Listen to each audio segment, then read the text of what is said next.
Bonjour tout le monde, donc partie 3, je viens d'arriver chez moi sur Vieux Habitants. Écoutez, 22%, il reste 42 km d'autonomie, ce qui est plutôt logique, plutôt pas mal. Je fais 10%, me fait 20 km. J'ai fait 183 km en tout, donc j'ai fait 1 km de moins qu'à l'aller, c'est bizarre,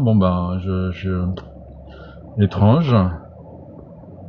Et donc voilà, donc c'est pas mal comme résultat, c'est la première fois que je fais aussi long.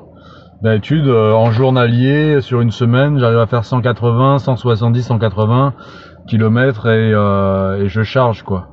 Donc on est dans la bonne moyenne entre guillemets, parce que là, ça ferait quoi, 220 si j'avais continué à rouler, 225. Ouais, c'est pas mal pour une voiture de deuxième génération, une i3S de première génération pour l'i3S, mais deuxième génération de batterie. Ouais, ça reste raisonnable, c'est pas mal. On va voir ce que j'ai fait au niveau du score. Donc on est à 12 kWh au 100 de moyenne, 37,3 km/h. J'ai fait 183 km. Le trajet a duré 5 heures 4 exactement, une journée de voiture. J'ai fait 183 km en 5 heures. Les gens qui vivent en métropole ou en Europe avec des autoroutes doivent halluciner. Vous le faites en 1h30, 2 heures, moi je l'ai fait en 5 heures.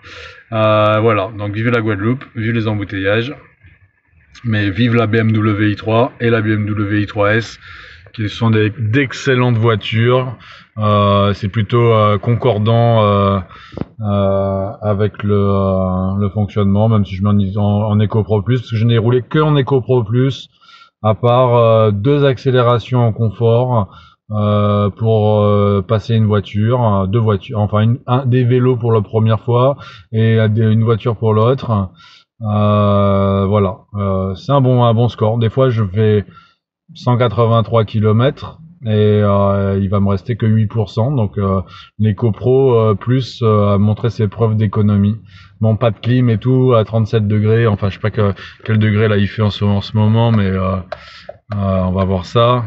25,5 parce qu'il pleut, mais sur la route tout à l'heure j'avais regardé 37, mais j'avais pas eu le temps de filmer, donc 37 c'est très très chaud. Voilà, à bientôt, pensez à vous abonner, pensez au petit pouce bleu. Excellente fin de journée.